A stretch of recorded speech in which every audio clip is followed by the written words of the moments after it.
If you follow the channel, you'll know the story. Age 32, I was fat and doing no exercise, but decided that was going to change. When Jenna, my wife, was 32, she was less fat, but still doing no exercise, and she decided that was going to change. Here's the problem. My picture is from 2005. I have been on a very, very long journey of improving fitness. Now plateaued, but happy with how I am, and not likely to make any huge improvements going forward. Could almost start taking it easy. Jenna's picture is from this summer. So Jenna's journey has only just started, but with newbie gains, she is already catching me fast. And if she doesn't plateau until I did, she'll be pretty happy when I'm 67. I might need to delay taking it easy for a bit. So this video is going to cover two things. One, how seemingly small improvements in your fitness, your strength, your diet all adds up quicker than you would think. And two, how did Jen and I get on when we raced Hyrox London last week, which ties in nicely with the first point because it's an event that Jen got exhausted doing when she was at Hyrox back in April, when she just walked around and filmed me. Come on, babe, let's go! She's improved since then. Right, the story so far. At the start of this year, Jenna was someone that did almost no exercise and lived on cookies and donuts, although impressively exactly the right amount of cookies and donuts to not get fat. It is a freakish level of self-control, but I did point out that she might not always be able to do that, and so becoming someone that does exercise might help prevent her from becoming a big lump in the future. Once I regained consciousness, she actually said okay. So from then to now, she has been in at the deep end with her training, lifting weights, doing cardio, functional fitness, obstacle course racing even, all of which led to last month competing at Hyrox Birmingham, a multidiscipline fitness event. We did it together, ran as doubles pairs. And my expectation was that I would need to drag her around, and competing alongside somebody so different in fitness to me would be quite frustrating. What ended up happening is that she ran at a speed I could not maintain and then shouted abuse at me on a regular basis. One more, you're done! Stop, get up! Go! If you've not seen it, go check out that video. There is a link in the description, and it really does demonstrate the huge improvements that someone can make. Jen struggled to do a park run at the start of this year, and yet has got herself to a place where she can now legitimately call herself a beginner athlete. Training, focus, putting down the donuts for a while, it does seem to work.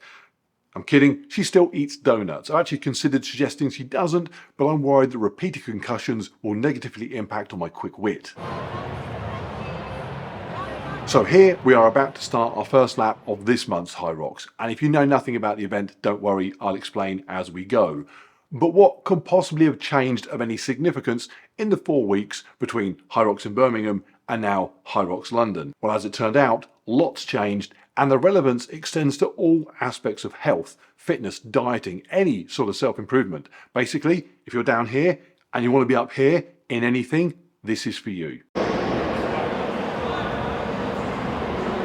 So we started off with the first of our 8 1-kilometer runs around the arena before heading into the ski erg, the first of our 8 exercises that sit between each of those runs. And because every Hyrox event, no matter where it takes place in the world, is set up identically, it's really simple to compare your performance to a previous one.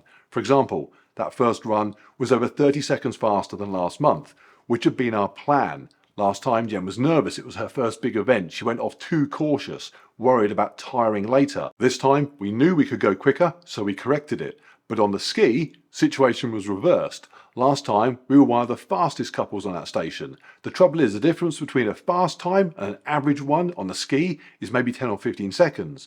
But on the run afterwards, the difference between fast and average can be well over a minute.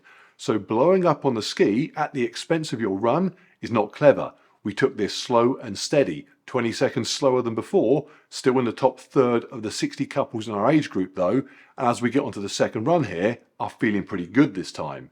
We are going at about 5-minute 10-second per kilometre pace, a pace Jen couldn't run a single kilometre at when she began this.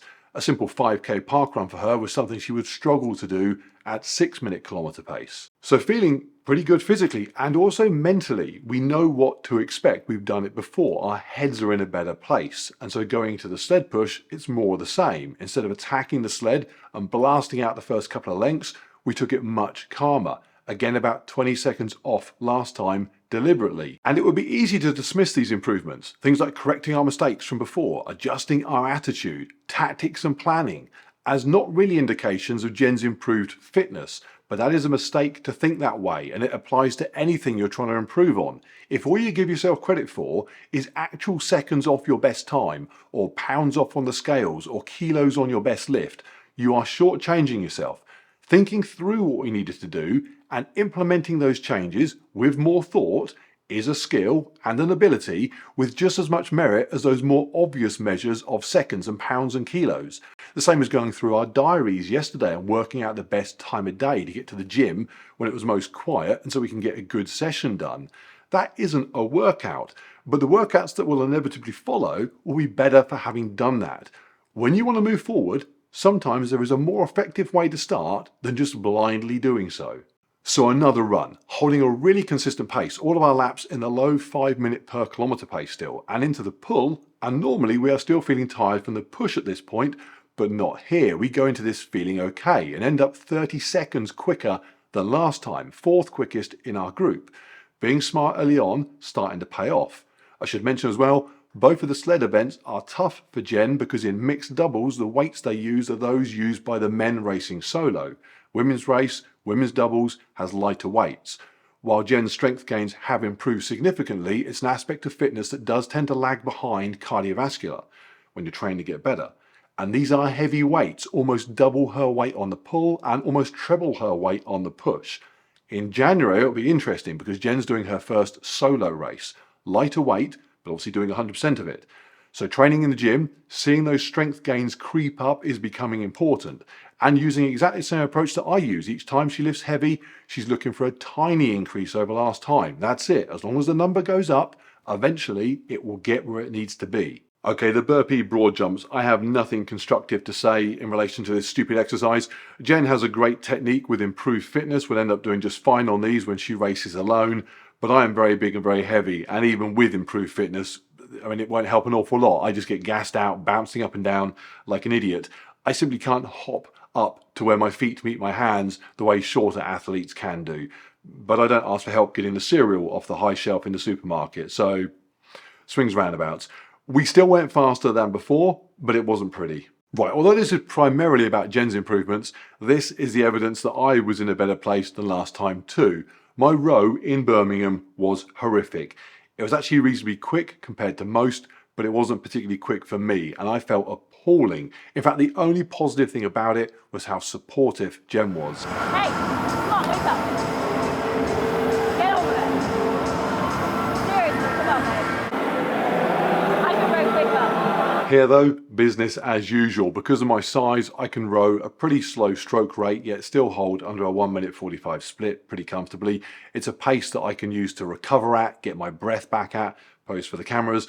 We ended up with easily the fastest row in our age group, I think the 2nd or 3rd fastest row of all ages, but still got off it feeling pretty good, which was reflected in not only the following run, which again, Jen was able to do at a really consistent pace. We are slowing slightly each time, but only by a few seconds, but also in the next exercise, went into the farmer's carry strong, slowing down only by people not sticking to the single file behind your partner rule. And in case you're thinking, it's a pity Jen doesn't do any of this exercise, or the row for that matter, I absolutely agree. There should be a rule that forces mixed doubles to share every exercise to some extent. Unfortunately, there isn't. And so if you have a partnership where one person is significantly bigger and stronger than the other, then it does mean you really have to question the weaker person doing any of these too.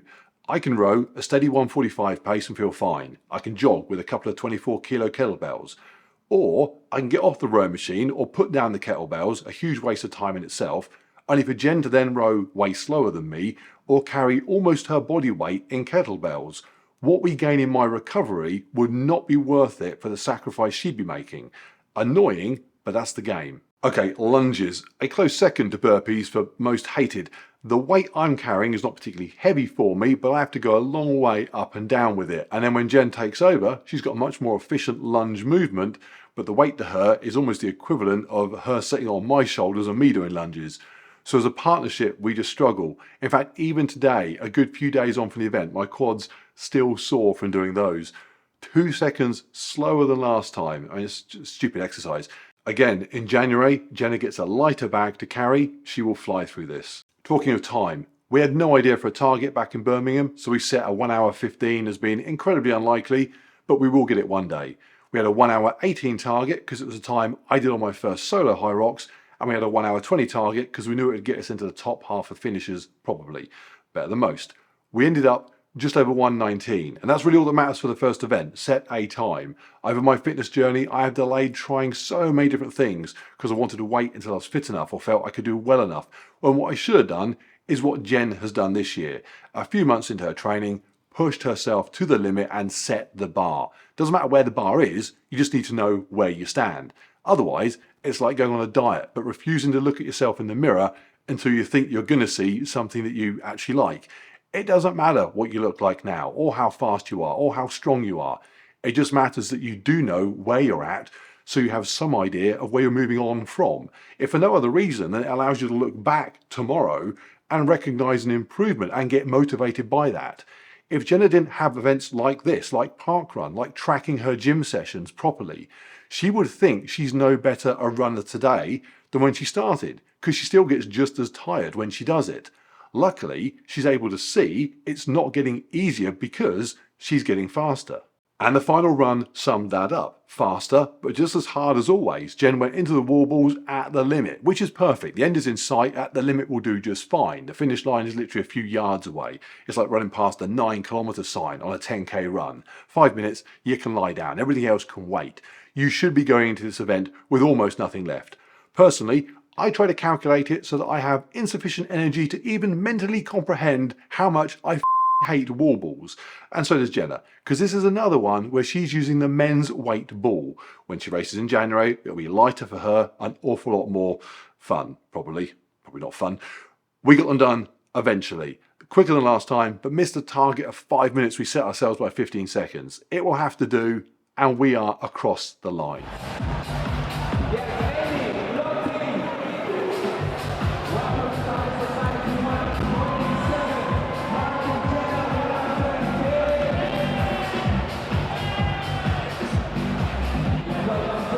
1 hour 19 minutes 21 seconds last time, 28th out of 60 couples in our group. 1 hour 17 minutes 25 seconds this time, 22nd out of 60 couples in our age group again. The 1 hour 15 still eludes us, but we were almost 2 minutes quicker, and that is absolutely good enough. The bar raised. And here is the most important message from all of this. It is easy. I know it's easy because Jenna did it. It is easy to dismiss the 2 minutes as not being good enough, insignificant, not enough of a jump up the table of finishers. The very fastest mixed doubles are going under the hour. This is what you should not do when you are on a journey of improvement, whether you are traveling to better health or lower body fat or improved fitness, traveling to greater speed, better race results. You should not on that journey act like a whiny kid in the back of the car moaning, "Oh, why aren't we there yet?" Complaining that yet another car has overtaken you because your dad drives like he's 106. You deserve to get the map thrown at you for pointing out that even the fat old lorries are going quicker sometimes. Quite frankly, I was lucky it was 1981. If it happened today, he'd have launched a sat-nav at my head. 2 minutes is not insignificant. In fact, it is unsustainably huge. It's the same as people that email me to say they only lost a pound last week or they only improved their park run by 10 seconds. They're frustrated, but those are unsustainably huge improvements. If Jen improves by 2 minutes every time she does Hyrox, she races in the elite division in 2025. You lose a pound of weight every week, you're 52 pounds lighter next year. Knock 10 seconds off every park run you do, someone from GB Athletics will be in touch soon. The reality is, those improvements, plus a bit of time, and don't forget that it probably took you plenty of time to get out of shape, they will add up to you being where you want to be. Stick them on a graph, take your small improvement, trend it forwards, a couple of years, you'll see you are on track for amazing improvements. Of course, what will probably happen is you'll actually plateau off of those improvements because the effort required to keep making those gains will just become exponentially harder. You'll go from thinking that those gains aren't enough to no longer needing them at all. Content. Especially if your husband is 67 by then and his knees ache. No real change happens overnight. Enjoy the journey, ignore the cars going faster than you, and remind yourself, the vast majority of people aren't even on the road. Okay, coming up in a couple of weeks is a Q&A video with Jen on any aspect of her training so far. If you want to ask her a question, the easiest way is on her Instagram here. If you want to compliment me on my one-handed rowing technique, my Instagram is here. You want to support what we're doing, our Patreon link is in the description below, and the merch is now up on the website. And obviously give the video a like and leave a comment if you found this useful and, most importantly, entertaining. A big thank you to Jade Skillin, Jen's coach. Another big thank you to Donut Time, Jen's nutrition supplier, and my kid Josh, who filmed everything, but did moan on the very short drive into London, "Are we there yet?"